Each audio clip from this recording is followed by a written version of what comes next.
Assalamualaikum warahmatullahi wabarakatuh. Bismillah, alhamdulillah, wassalatu wassalamu ala habibillah, Sayyidina Muhammad ibn Abdullah, wa ala alihi wa sahbihi wa mawalah. Subhanaka la ilma lana illa ma 'allamtana innaka antal alimul hakim. Wa la hawla wa la quwwata illa billahil aliyyil azim.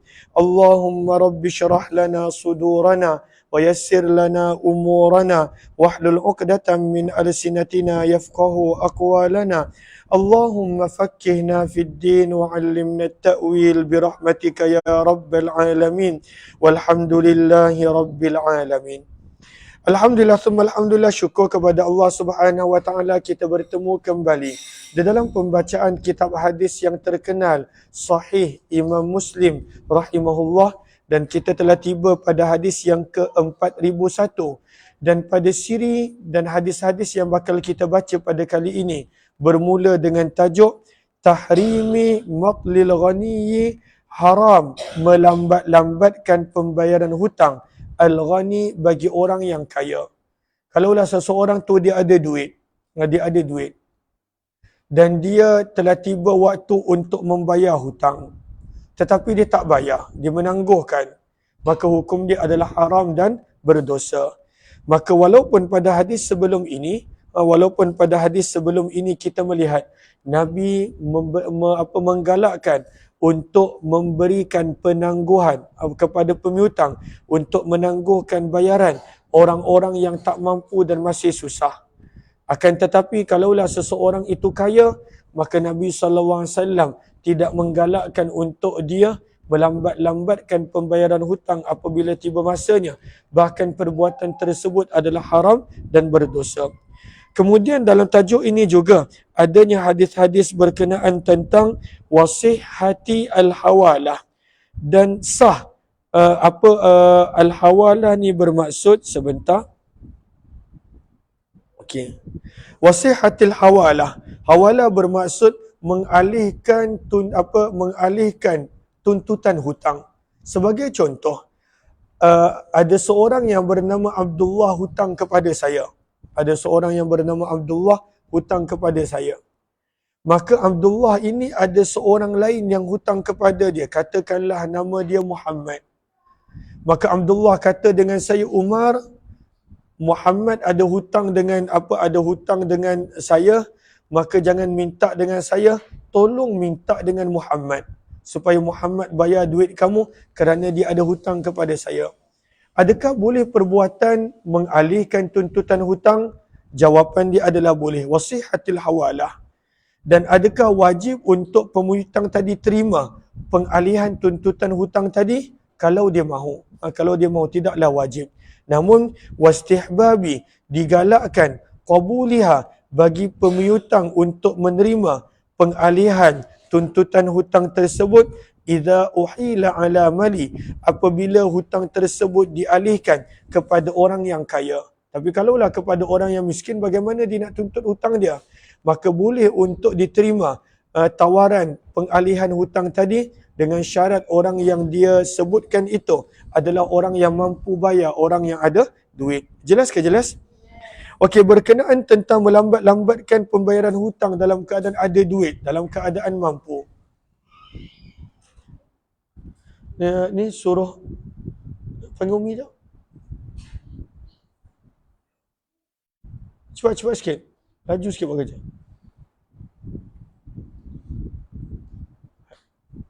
Pakai handset ni Halili, dia call. Okey. Pada baris yang pertama daripada awal tajuk call dia.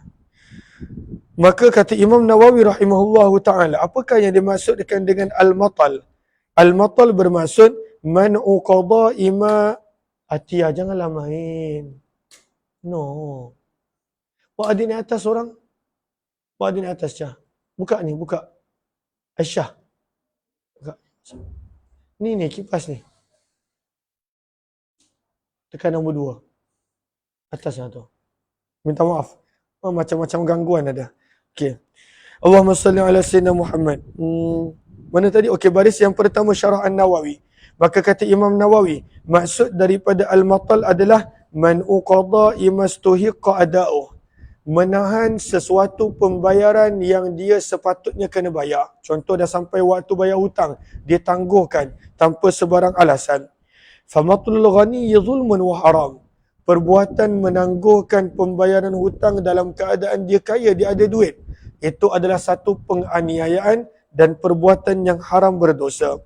Wa matlu ghairil ghani laisa bizulmin wala haram.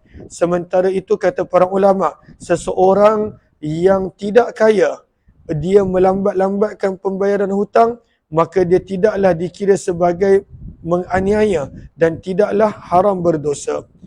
Allahumma salli ala Sayyidina Muhammad. Terus baca sanad dia 4001.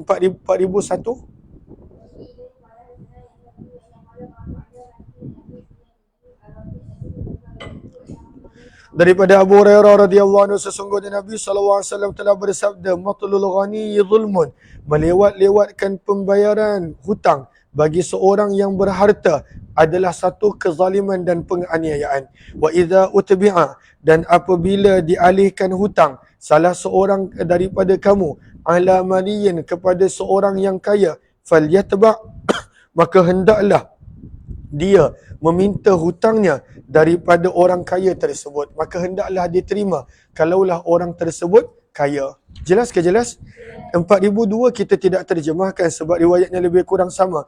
Wa bihi ilaihi qala hadatsana Isa bin Ibrahim qala akhbarana Isa bin Yunus tawil wa bihi ilaihi qala wa hadatsana Muhammadun Rafi qala akhbarana Abdul Razzaq qala jami'an hadatsana Ma'mar an Hammam bin Munabbih an Abi Hurairah radhiyallahu anhu an Nabi sallallahu alaihi wasallam bimithlihi.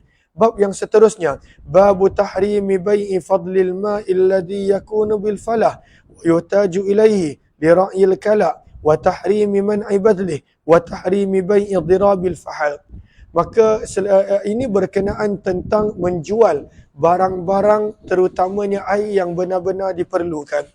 Maka hadis-hadis yang bakal kita baca adalah berkenaan haram menjual air yang lebih daripada keperluan seseorang. Seseorang tu kalaulah dia sendiri memerlukan, dia Allahumma salli ala sayyidina Muhammad, tidaklah wajib untuk menjual air tersebut.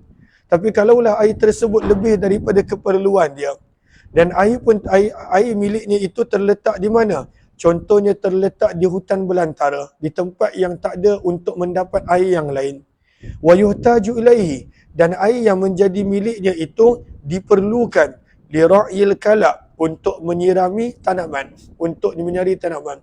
Contohnya, dekat kawasan tersebut tak ada orang lain yang mempunyai tasik ataupun mempunyai sungai di dalam miliknya kecuali dia. Dan dia pun memang tak perlukan sungai tadi. Dan ada orang yang memerlukan untuk menyirami air dan dia tak mampu nak bayar, contoh dia. Maka haram hukum dia untuk menjual air dalam keadaan tersebut. Sebab tanaman diperlukan untuk makan dan seumpamanya. Wa tahrimi man'i badlih, dan haram hukumnya menghalang penggunaan air. Orang tersebut perlu air, maka walaupun air tersebut milik dia, maka haram untuk dia menghalang. Berdosa sebab orang tersebut memerlukan air untuk dirinya ataupun untuk tanaman. Kalaulah dia mampu bayar untuk tanaman, macam zaman kita banyak orang mampu bayar, maka dia perlu bayar sebab air tersebut adalah milik orang ini. Dan yang permasalahan yang kedua, wa tahrimi bai'i dirabil fahal, haram menjual. Dirab ni bermaksud bersetubuh, berjima. Haram menjual penjimakan ataupun persetubuhan binatang penjantan. Banyak orang dia inginkan baka daripada penjantan, daripada binatang jantan yang baik. Diinginkan baka yang baik. Lalu zaman dulu mereka jual baka. Dia bukan jual baka terus dengan sebiji seekor lembu, tak. Dia jual baka tersebut untuk berjimak dengan binatang betina dia yang lain. Maka sebagai contoh dia kata, okey, aku jual harga jimak binatang ini untuk tempoh 1 malam. Berapa betina kau ada? Contohnya 10 ekor. Okey, aku hantar kepada kandang, tapi bayaran dia adalah RM1,000. lembu pembaka, lembu penjantan baka elok tersebut masih milik penjual. Tapi dia sekadar menjual jimat tadi, air mani tadi, ataupun bersetubuh penjantan tadi dengan binatang betina milik orang lain. Jelas ke jelas?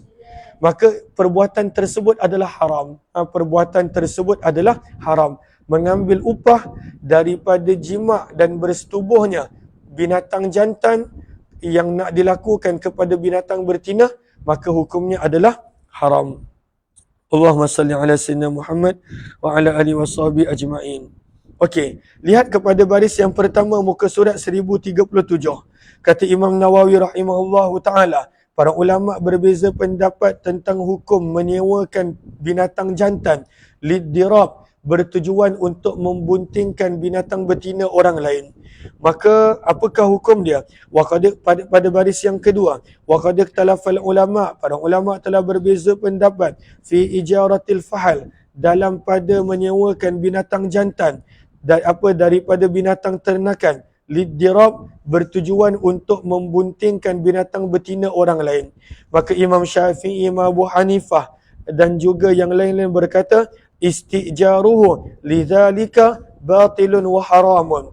Penyewaan dengan tujuan itu adalah terbatal perjanjian penyewaan tersebut, dan apa jua upah yang diambil adalah haram. Wala yustahaqqu fihi iwad, dan tidak layak untuk mengambil sebarang bayaran bagi penyewaan seperti ini.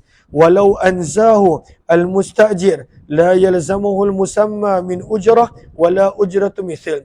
Kalaulah binatang jantan tersebut berjaya membuntingkan binatang betina orang lain, tetap dia tidak boleh mengambil sebarang upah dan bayaran. Qalu, kenapa tak boleh? Li'annahu ghararun majhul, kerana ini adalah jual beli yang penuh dengan tipu daya. Sebab macam mana kita nak tahu air mani yang mana boleh membuntingkan ataupun seumpamanya? Ataupun kalaulah contoh binatang jantan tersebut dia tak nak untuk bersama dengan binatang betina yang telah diambil bayaran untuk dia buat kerja dia sebab dia binatang, maka tidak boleh jual beli seperti ini. Maka hukumnya adalah haram dan terbatal. Jelas ke jelas? Okey. 4003 baca sanad dia.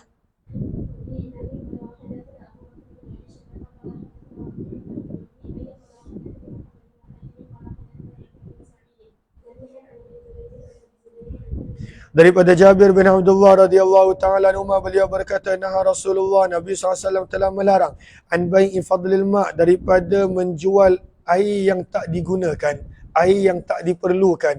Lebihan air Nabi larang daripada jual. Sebab air tersebut asalnya adalah milik Allah dan manusia memang memerlukan air. Maka Nabi SAW larang untuk menjual air yang tidak diperlukan. Beri pada waktu itu untuk membantu orang lain." 4004 baca.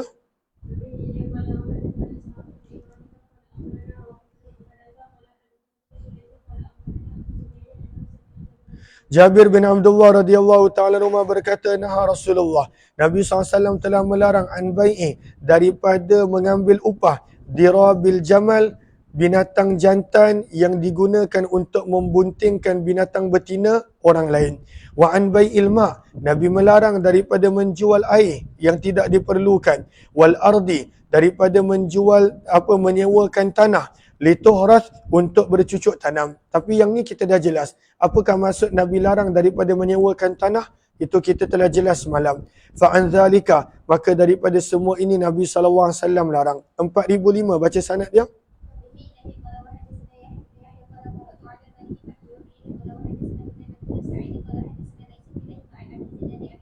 Daripada Abu Hurairah radhiyallahu anhu anna Rasulullah, sesungguhnya Nabi SAW qala, telah bersabda, la yumna, janganlah dihalang untuk mengambil fadlul ma', air yang tidak diperlukan. Air itu kita sendiri tak perlukan, maka janganlah dihalang. Liyumna, kerana itu seolah-olah dia menghalang bihil kalak, air tersebut digunakan untuk menyirami tanaman. 4006 baca sanad dia.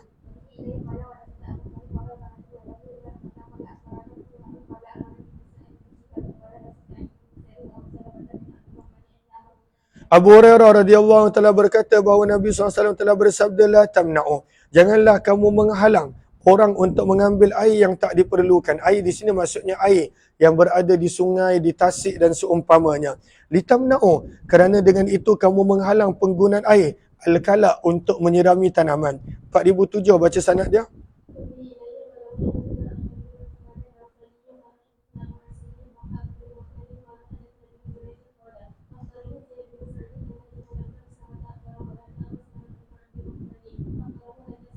Abu Hurairah radhiyallahu taala telah berkata Nabi SAW telah bersabda, la yuba'u, janganlah dijual fadlul ma', air yang tidak diperlukan, liyuba'a bihil kala, maka dengan itu dia menghalang air tersebut untuk digunakan bagi tanaman. Terus lalu liyuba'a bermaksud agar dia boleh menjual air untuk digunakan bagi tanaman. Maka Nabi SAW larang.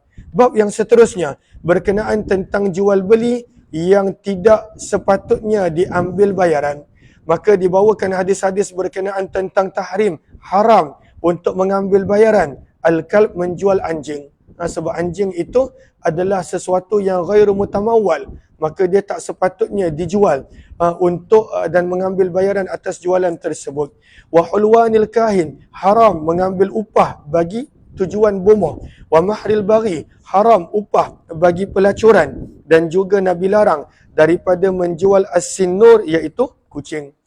Kejap, 10 minit nanti kita sambung balik.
اللهم صل على حبيبنا محمد وعلى آله وصحبه أجمعين. اللهم صل على حبيبنا Muhammad وعلى آله وصحبه أجمعين. Maka kita telah tiba pada riwayat 4008 di mana hadis-hadis ini dibawa berkenaan tentang pembelian ataupun bayaran yang diterima yang pertama untuk jualan apa nama binatang tu, anjing, jualan anjing. Maka haram menerima bayaran untuk jualan anjing. Sebab anjing bukanlah sesuatu yang boleh dijual di dalam syariat Islam. Yang kedua, wahulwanil kahin, haram menerima upah bagi tugasan sebagai bomoh, maka hukumnya haram. Yang ketiga, wa mahril baghi, begitu juga haram menerima bayaran daripada perbuatan maksiat pelacuran. Dan yang keempat, wan nahi, larangan an bai'is sinur, daripada jual beli kucing. Maka kucing pun tak sepatutnya boleh dijual beli. Nak beli kucing tak ada masalah. Tetapi Nabi ada menyebut, nanti kita akan baca hadis yang paling hujung dalam tajuk ini berkenaan tentang Nabi melarang daripada jual beli kucing. 34,008 baca sanad dia.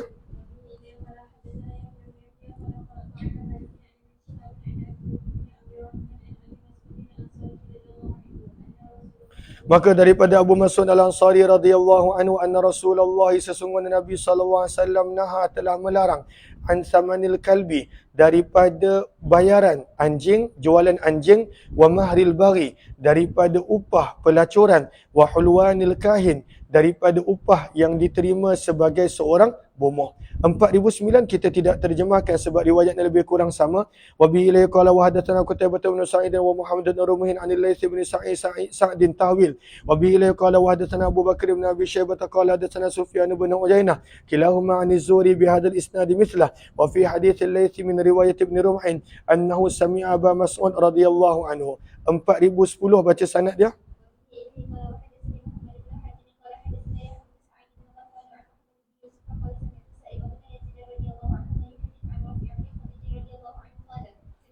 Maka aku telah mendengar Nabi SAW bersabda, kata Rafiq bin Khadij, syarrul kasbi, seburuk-buruk pendapatan adalah mahrul baghi, upah yang diterima sebagai pelacur, wa thamanul kalbi, bayaran yang diterima ketika menjual anjing, wa kasbul hajjam, dan juga pendapatan sebagai tukang bekam. Maka kasbul hajjam di sini ada penjelasan. Sebab nanti Imam Muslim akan membawakan hadis-hadis pada muka surat yang ke-1042 pada riwayat 4037 yang mana sebenarnya halal dan boleh mengambil upah untuk bekam. Tetapi kenapa di sini Nabi sebut sebagai seburuk-buruk pendapatan? Maka kata para ulama rahimahullahu taala pada baris yang kedua muka surat sebelah, muka surat 1038, kata Imam Nawawi, wa amma kasbul hajjam, adapun upah sebagai tukang bekam, maka kenapa ianya dikira sebagai seburuk-buruk pendapatan? Maka daripada sini ada pandangan yang mengatakan haram mengambil upah untuk berbekam. Itu satu pandangan. Tapi pandangan tersebut tidaklah begitu kuat. Maka para ulama berbeza pendapat fi kasbil hajjam, berkenaan tentang upah orang yang melakukan bekam.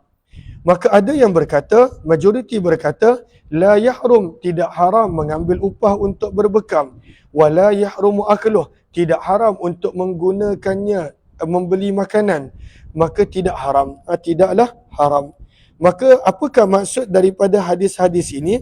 Maka maksud daripada hadis-hadis ini adalah pada baris yang kedua 45, wa hamalu hadhil ahadith allati fin nahi, dan maksud daripada hadis-hadis yang Nabi melarang mengambil upah untuk berbekam, alat tanzih, maksudnya ianya adalah perbuatan yang makruh tanzihi. Makruh tanzih ini tidaklah teruk seperti makruh tahrimi. Ianya perbuatan yang tak disukai oleh Nabi. Kenapakah ianya perbuatan yang tak disukai oleh Nabi? Kerana para ulama, kerana ianya perbuatan yang sepatutnya menolong orang. Sepatutnya menolong orang. Itu satu. Dan yang kedua, wal irtifa' an dani il aksab. Pada zaman dahulu, pada zaman Nabi, orang Arab memang memandang perbuatan tukang bekam hanyalah perbuatan ataupun pekerjaan orang-orang yang rendah kasta dia, terutamanya hamba. Selalunya yang membuat bekam adalah daripada golongan hamba. Lalu ianya adalah pekerjaan yang dianggap sebagai dani, dianggap sebagai rendah. Maka seseorang itu tak patut meletakkan dirinya pada kedudukan tersebut. Maka sebab itu Nabi SAW tak menggalakkan untuk para sahabat mengambil upah daripada berbekam. Sebab itu bukanlah kedudukan yang sepatutnya. Maka bukanlah ianya haram. Sebab Nabi SAW sendiri pernah membayar upah kepada orang yang membekam Nabi SAW. Dan ada lagi beberapa jawapan yang lain. Terus baca sanad yang seterusnya, 4011.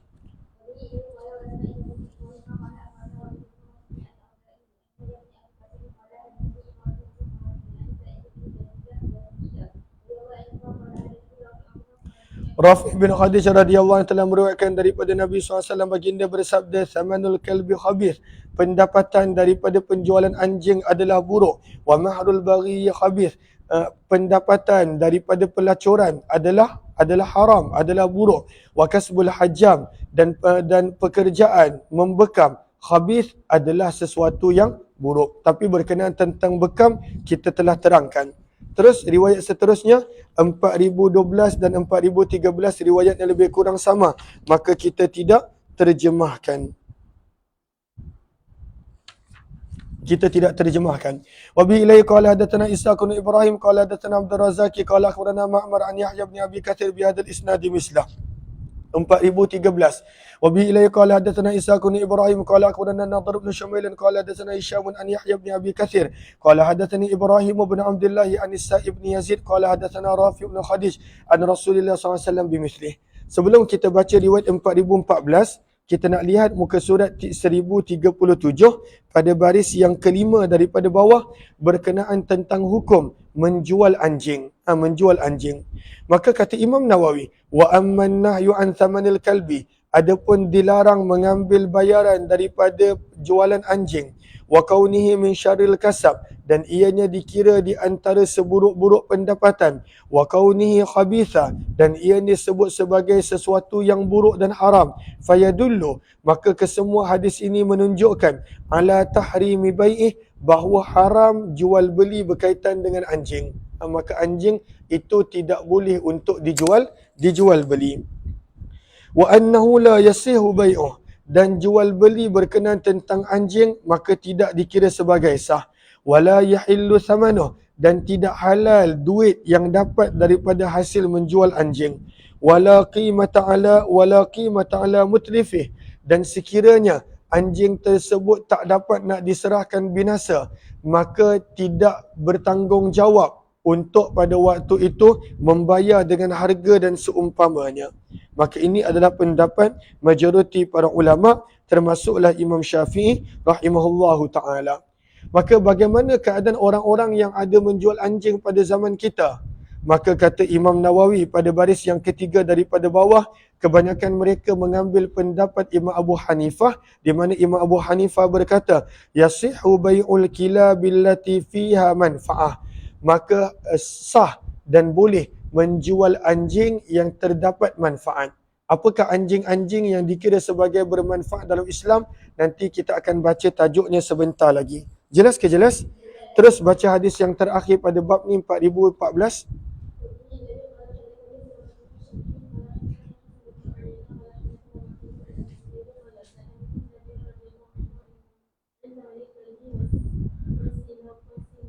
Maka daripada Abu Zubair beliau berkata, aku telah bertanya kepada sahabat Nabi Jabir bin Abdullah berkenaan tentang mengambil bayaran dalam penjualan anjing wasinnaur dan juga kucing. Boleh tak menjual kucing? Maka berkata Jabir bin Abdullah, zajaran Nabi an zalik, Nabi telah melarang daripada jual beli seperti itu. Maka Imam Nawawi menulis pada baris yang ke-246, haula bai'il sekitar berkenaan tentang menjual kucing. Wa amman nahyu an samanis sinnaur, maka larangan daripada mengambil bayaran dalam penjualan kucing, fahuwa mahmulun ala ma la yanfa, maka Nabi larang bagi kucing yang tidak mendatangkan manfaat. ataupun maksud daripada larangan itu adalah makruh tanzihi supaya orang ramai tidak terbiasa dalam untuk nak menjual segala apa yang mereka ada. Maka sepatutnya mereka pada waktu itu hibah, menghadiahkan, i'arah, memberi pinjam, as-simahah, berlebih kurang. Itulah sepatutnya. Maka ianya bukanlah haram. Adakah haram menjual kucing? Dia berbeza daripada anjing. Maka hadis-hadis yang menyebut bahawa Nabi larang menjual kucing, ianya bermaksud adalah makruh tanzihi. Ataupun Nabi bermaksud untuk menggalakkan para sahabat memberikan sebagai hadiah dan tidak menjualnya. Jelas ke jelas? Bab yang seterusnya adalah hadis-hadis berkenaan tentang babul amri biqatlil kilab. Nabi pernah menyuruh untuk membunuh anjing, terutamanya anjing gila, anjing yang mendatangkan mudarat. Wa bayani naskih, dan penjelasan bahawa perintah membunuh anjing telah terbatal, telah mansuh. Nabi SAW tidak lagi menyuruh untuk membunuh anjing selepas itu. Wa bayani tahrim iqtina'iha, dan penjelasan bahawa haram untuk membela anjing kecuali dengan 3 sebab. Yang pertama, membela anjing lisaidin untuk tujuan memburu, maka dibolehkan. Au zar'in, ataupun membela anjing bertujuan untuk menjaga ladang, maka dibenarkan. Au masyiatin, ataupun membela anjing bertujuan untuk menjaga binatang-binatang ternakan. Wa nahwi dzalika, dan membela anjing untuk sebarang tujuan yang ada yang dibenarkan oleh syarak. Maka dalam hadis Nabi sebut 3. Membela anjing untuk memburu boleh, membela anjing untuk menjaga ladang boleh, membela anjing untuk menjaga binatang ternakan boleh. Dan kalaulah zaman kita membela anjing untuk menjaga rumah, maka ada yang mengatakan harus dan boleh. Kalaulah betul-betul kawasan tersebut banyak kecurian dan seumpamanya. Tapi dalam hadis yang Nabi benarkan adalah 3. Dan daripada situ dikiaskan kepada yang lain. Tapi kalaulah sekadar nak bela anjing kerana dia comel, maka tak boleh. Sebab itu nanti Imam Muslim bawakan banyak hadis bahawa setiap hari seseorang yang membela anjing tanpa keperluan, maka pahala dia akan berkurangan setiap hari. Dia buat amalan, tapi pahalanya dipadamkan, dikurangkan kerana dia membela anjing tanpa sebarang sebab, tanpa sebarang keperluan. 4015 baca sanad dia. Dari hadis yang ke-4015 daripada Sahih Muslim, daripada Abdullah bin Umar radhiyallahu taala anhu, sesungguhnya Nabi sallallahu alaihi wasallam amara biqatlil kilab, pada awal ketibaan Nabi di Madinah, Nabi telah memerintahkan untuk membunuh anjing. Dan di sini dikiaskan kepada anjing yang mendatangkan mudarat dan seumpamanya. 4016 baca sanad dia.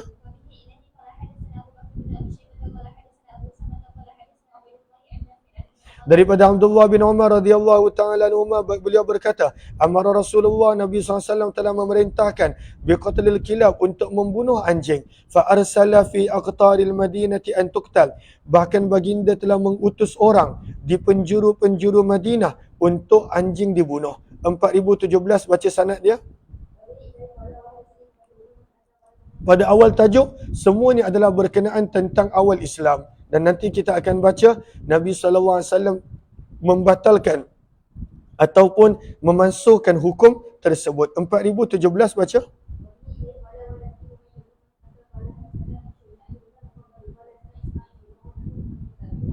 Daripada Abdullah bin Umar radhiyallahu ta'ala anhu, beliau berkata, kana Rasulullah, adalah Nabi SAW ya'muru, memerintahkan, biqatlil kilab, untuk membunuh anjing-anjing. Fatatabba'at fil madinati wa atrafiha, maka anjing telah dicari di seluruh Madinah dan penjuru-penjuru Madinah. Fala nada'u kalban illa qatalnah, kata Abdullah bin Umar, kerana mengikut arahan Nabi, maka tidak ada anjing yang kami biarkan kecuali kami bunuh ia. Hatta inna lanaqtulu kalbal muriyah, sehingga kami ada pernah membunuh anjing yang masih kecil, min ahlil badiyah, daripada milik penghuni desa ataupun penghuni ataupun orang Arab Badui, yatba'uha, yang anjing tersebut mengikuti wanita tersebut. 4018 baca sanad dia.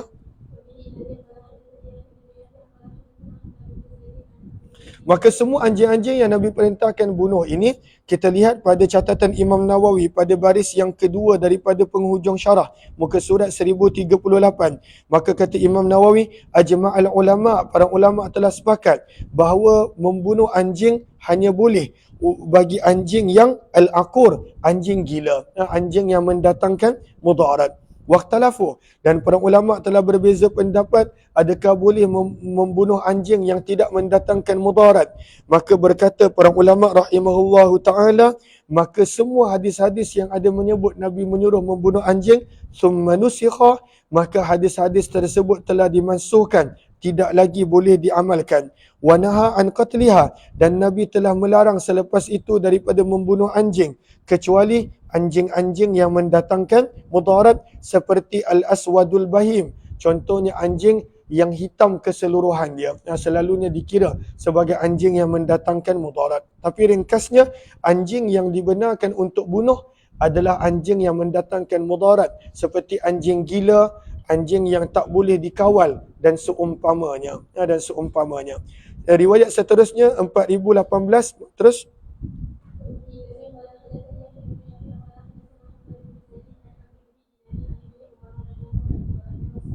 Maka daripada Abdullah bin Umar radhiyallahu taala anhu, sesungguhnya Nabi SAW amara bi qatlil kilab, pernah menyuruh untuk membunuh anjing, illa kecuali Nabi tak benarkan untuk membunuh kalba saidin, anjing yang digunakan untuk memburu, au kalba ghanamin au masyiatin, anjing yang digunakan untuk menjaga kambing ataupun binatang ternakan. Maka ditanya kepada Abdullah bin Umar, inna Abu Hurairah yaqul, sesungguhnya Abu Hurairah ada berkata, au kalba zar'in, begitu juga anjing yang digunakan untuk menjaga ladang. Maka Abdullah bin Umar berkata, inna li Abi Hurairah tazar'a, kerana sesungguhnya Abu Hurairah memiliki ladang. Maka sebab itu beliau lebih tahu bahawa untuk ladang, anjing yang digunakan untuk menjaga ladang juga tak boleh untuk dibunuh. 4019 baca sanad dia.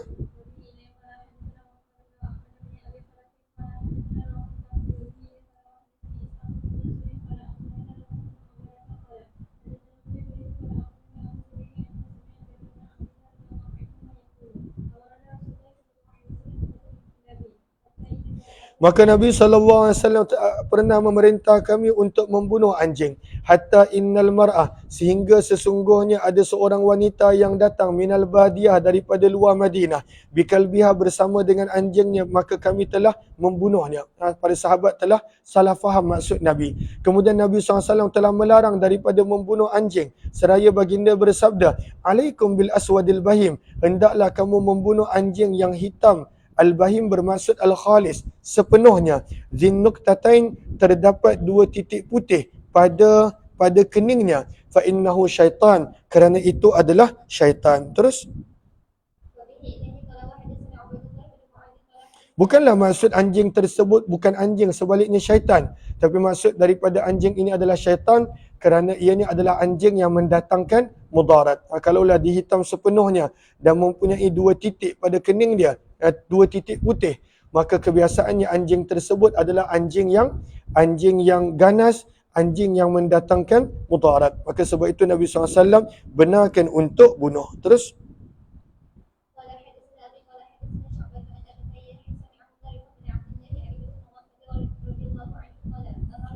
maka Nabi SAW pernah memerintahkan untuk membunuh anjing. Kemudian baginda bersabda, ma baluhum wa balul kilab, apakah masalah di antara kamu dan anjing? Summa rakhasa, kemudian Nabi SAW memberi kelonggaran untuk membela kalbi said, anjing bertujuan untuk memburu,